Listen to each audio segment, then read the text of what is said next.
नमस्कार, स्वागत है आपका द फोर्थ स्टेट यूट्यूब मंच पर। मेरा नाम है रविंद्र सिंह शोरान।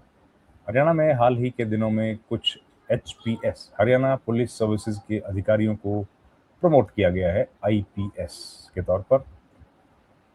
कई फाइलें थी, काफ़ी सालों से लंबित थी और फाइनली कुछ लोग उसमें जो नाम थे वो प्रमोट हुए।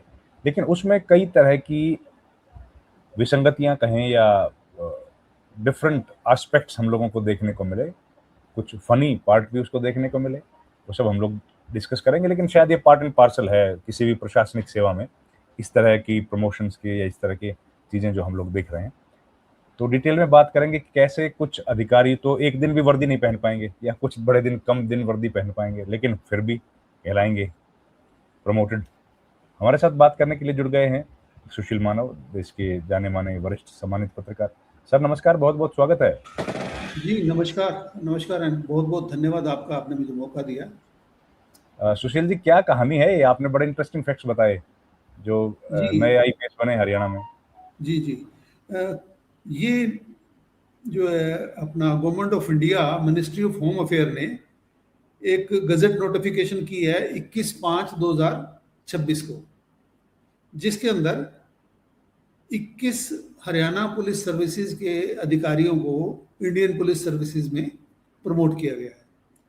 मगर खास बात यह है कि इसमें सिलेक्ट लिस्ट 2020, इसके 2 अधिकारी हैं। सिलेक्ट लिस्ट 2021 3 अधिकारी, 22 के 3, 23 का 1, 24 के 3 और 25 के 3 अधिकारी हैं। यानी कि आज से 6 साल पहले जो वैकेंसी एग्जिस्ट करती थी, जो प्रमोशन के जरिए आईपीएस में लिए जाने के लिए, वो भी आज हो रही है। और इसमें कुछ 2023 से ले जो थी वो 2020 से लेकर 2020 20, 21, 22, 23, 24 और 25, 26 में हो रही है। 5 सालों के लिए जो प्रमोशन के जरिए आईपीएस में जाने की जो वैकेंसीज थी, उनका सिलेक्शन आज 2026 में हुआ है। क्या बात। अब देखिए इसमें इंटरेस्टिंग चीजें क्या है। इंटरेस्टिंग ये है कि सिलेक्ट लिस्ट 2020 में एक राजीव देसवाल के नाम से एंट्री है। एंट्री हुई है। उनकी डेट ऑफ बर्थ है 1/9/2065। अगर वो, इसमें थोड़ा सा कैच है, मैं आपको बताता हूँ। अगर वो वाकई एचपीएस होते, एचपीएस से अब प्रमोट हुए होते, तो 65 और 58 साल की एज में एचपीएस अधिकारी रिटायर होता, तो 2023 में रिटायर हो चुके वो तो उस हिसाब से। मगर ऐसा नहीं है। वो 2025 में 60 साल की उम्र में एज आईपीएस अधिकारी रिटायर हुए हैं। एज आईपीएस अधिकारी सैलरी लेते रहे हैं। एज आईपीएस अधिकारी पेंशन भी ले रहे हैं इस वक्त। मैंने ये कैसे उनके तो अभी फिर से नजदीक, प्रमोशन कैसे हो गई? मैं वही कह रहा हूँ ना, ये कहीं गड़बड़ झाला है, जिसके लिए मैंने वरिष्ठ अधिकारियों को व्हाट्सएप पे मैसेज भेज के क्लैरिफिकेशन भी चाहिए थी, मगर अभी तक कोई जवाब नहीं आया है। हाँ, वो मैंने कहीं उनके बिजी होंगे। पारिवारिक सूत्रों से पता किया है राजीव देसवाल जी के, तो वहां से ये पता लगा कि वो तो रिटायर ही आईपीएस अधिकारी। अच्छा, आप एक काम कीजिए, आप राजीव देसवाल आईपीएस गूगल कीजिए, आपको उनका 2025 में जब रिटायर, उससे पहले का एक ट्रांसफर ऑर्डर मिलेगा, जिसके अंदर उनको 2016 बैच का आईपीएस अधिकारी बताया गया है। यानी कि वो प्रमोट हो चुके हैं पहले, और उनको 2016 बैच मिला है, और अब उनको 2020 बैच मिल रहा है।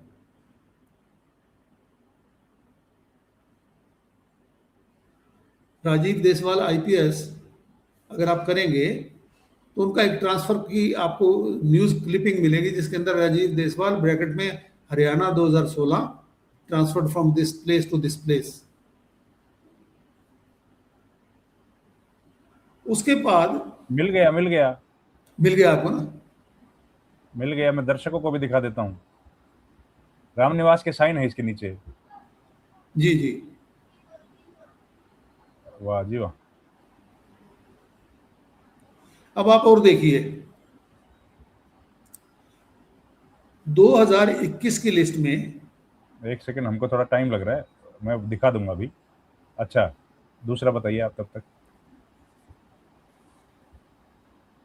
2021 की लिस्ट में अगर ये दिख पा रहा है, हाँ दिख रहा है ना। एक कृष्ण कुमार हैं। हम्म। कृष्ण कुमार सीरियल नंबर 1 पे हैं। इनकी डेट ऑफ बर्थ है 1/7/65। तो ये भी 2023 में एज डीएसपी रिटायर हो चुके। वाह। ठीक है, 1/7/2023 को एज डीएसपी वो रिटायर हो चुके। और क्योंकि आईपीएस की जो ऑल इंडिया सर्विसेज के एम्प्लॉइज हैं उनकी डेट रिटायरमेंट जो है 60 साल की होती है, तो उनका जो 60 साल वाला जो रिटायरमेंट का डेट था वो भी 1/7/2025 को गुजर गया है। ओ, 1/7/25 को गुजर वो गया 60 है। साल वाली उम्र पे पार कर चुके हैं। तो तो सर ये हो क्या रहा है? इन सज्जन ने 2023 में अपनी वृद्धि टांग दी थी, अच्छा। जो कि डीएसपी रैंक की थी। अब वो हाँ। 2021 से, 2023 में वो रिटायर हुए हैं, 2021 से ठीक है। आईपीएस गिने जाएंगे। और वो 2023 में जब रिटायर हो तब तक नहीं, 2025 तक आईपीएस गिने जाएंगे। कमाल ही हो रहा है सर ये 7वां तो। महीना, एक मतलब जुलाई 2025 तक वो आईपीएस रहेंगे। और 2025 के बाद की उनकी पेंशन होगी वो आईपीएस अधिकारी की होगी। मगर वो एक दिन के लिए भी एसपी नहीं वर, लगे, एक दिन के लिए भी उन्होंने जो एक आईपीएस वाली वर्दी नहीं पहनी। वर्दी नहीं पहनी। तो अब उनको बेनिफिट मिलेंगे, उसके बेनिफिट मिलेंगे उनको। बेनिफिट्स मिल जाएंगे सारे। मगर आप देखिए ना कि कितनी ज्यादती है। सिर्फ जो एडमिनिस्ट्रेटिव डिलेज की वजह से एक व्यक्ति जो अ, एक शौक होता है कि मैं आईपीएस अधिकारी बनूंगा, मैं किसी जिले में एसपी लगूंगा, नहीं नहीं, मैं, शौक क्या सर, उसका अधिकार है, ये तो प्रमोशन मिली अधिकार है। है, अधिकार शौक है। शौक नहीं, शौक। परिवार को तो शौक भी होता है ना, चलो उनका तो अधिकार है। मित्रों को, परिवार को तो एक खुशी भी मिलती है ना इस बात से। हाँ लेकिन सर शौक से तो चलिए अलग है, शौक तो किसी का पूरा हो ना हो, लेकिन ये तो जिम्मेदारी है ना सरकार की उनको देना। जी। फिर आप वो सब देखिए फेल कि है। 2020 में जो 5 अधिकारी प्रमोट हुए हैं, राजीव देसवाल, सुमेर सिंह, आपके मुकेश कुमार, सुरेश कुमार, वीरेंद्र सिंह। अब इसमें 2 अधिकारी ऐसे हैं जो ऑलरेडी एज एचसीएस रिटायर हो चुके हैं। अच्छा। जी।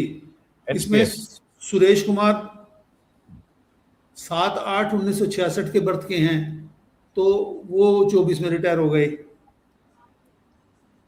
ये राजीव जबकि राजीव राजवीर देशवाल का ये आ गया है सर।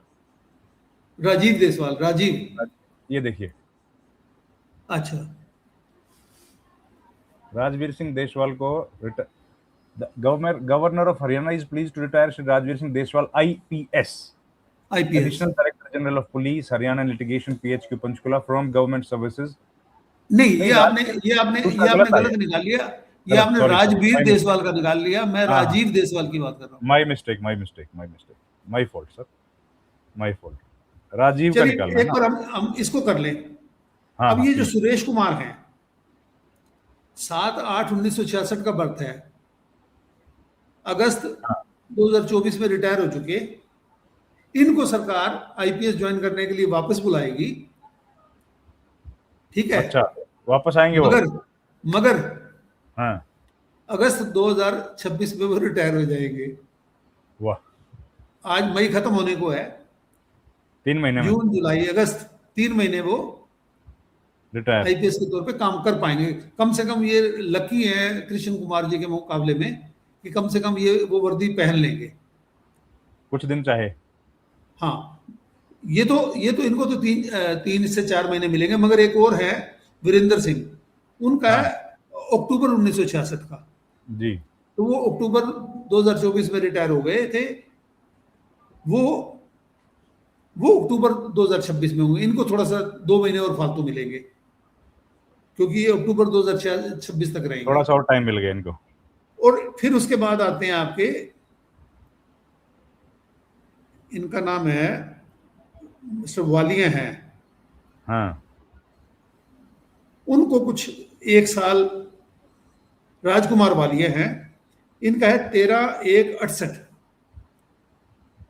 तो उनके 58 साल जनवरी में हो गए थे, जनवरी में वो रिटायर हो गए थे, इस जनवरी में। अच्छा, क्योंकि 13/1/68 उनका डेट ऑफ बर्थ है, तो वो जनवरी में 58 साल होकर रिटायर हो चुके हैं। मगर उनको भी वापस बुलाया जाएगा और उनको कुछ समय मिलेगा, क्योंकि 68 का मतलब ये हो गया कि 28 तक वो काम करेंगे। 2028 तक वो एज IPS काम करेंगे। तो ये है। और बाकी लोग तो ये इसमें सभी वही बात है कि जो रूटीन में हुए हैं। इसमें 2 अधिकारी ऐसे भी हैं जिनके खिलाफ प्रोसीडिंग्स चल रही है, कोई इंक्वायरी वगैरह, तो उनको जो है प्रमोशन प्रोविजनल मिली है। जैसे आपने देखा था ना IAS वाले मामले में भी हुआ था। तो उसमें मैं आपको देख के बताता हूँ वे कौन से वो 2 अधिकारी हैं जिनको प्रोविजनल दी गई है।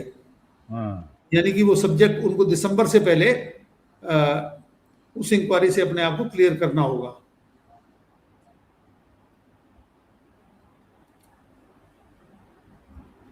ये है जी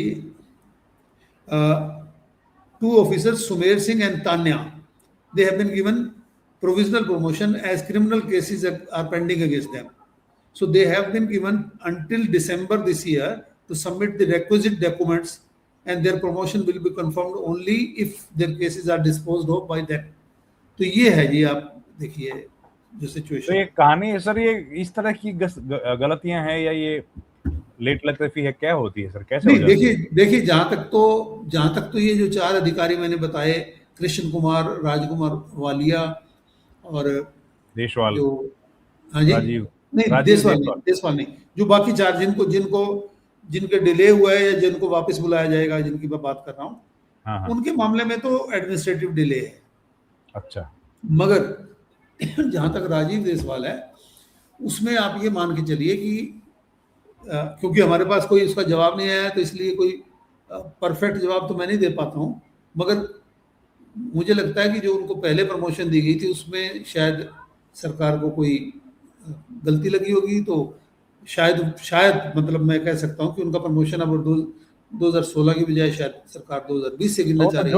जूनियर हो गए ना, जूनियर बन गए वो, जूनियर हो गए, सीनियर होते 4 साल की सीनियरिटी का फर्क पड़ जाता है उससे। काफी फर्क पड़ गया ना उनका, इसका तो काफी फर्क सरकार की गफलत की वजह से ऐसा हुआ है, ऐसा लग रहा है ना। ऑफ कोर्स कहीं ना कहीं किसी लेवल जिस व्यक्ति ने DPC से क्लियरेंस लेके अगर नोटिफिकेशन के जरिए IPS बने होंगे जो 2016 के सिलेक्ट लिस्ट में, और उनको अगर 4 साल लेट किया जाएगा तो नेचुरली गफलत है। ये काफी दिन से UPSC में भी लटका हुआ था मामला इनका प्रमोशंस का ना सर, इन प्रसाद तमाम ये लटका हुआ था, इसमें कोई संदेह नहीं है। और अभी भी सही पूछिए तो चीफ सेक्रेटरी ने ये कह के रिक्वेस्ट की थी कि मेरी हेल्थ ठीक नहीं है और आप इसको दिल्ली की बजाय चंडीगढ़ रख लीजिए, तो अदरवाइज तो ये और भी लटक जाता। मगर उन्होंने इसकी अर्जेंसी को देखते हुए चीफ सेक्रेटरी ने ये रिक्वेस्ट भी डाली थी कि आप इसकी जो DPC है उसको दिल्ली की बजाय चंडीगढ़ रख लीजिए। चीफ सेक्रेटरी शायद बीमार थे बीच में, क्योंकि उन्होंने, आपको पता ही है, बाईपास सर्जरी कराई थी। बीमार थे जी। चलिए सर, उनका स्वास्थ्य जल्द ठीक हो। जी आपका बहुत धन्यवाद सर, आप हमारे साथ जुड़े, डिटेल में इम्पोर्टेंट बात आपने बताई। थैंक यू सर, बहुत बहुत धन्यवाद।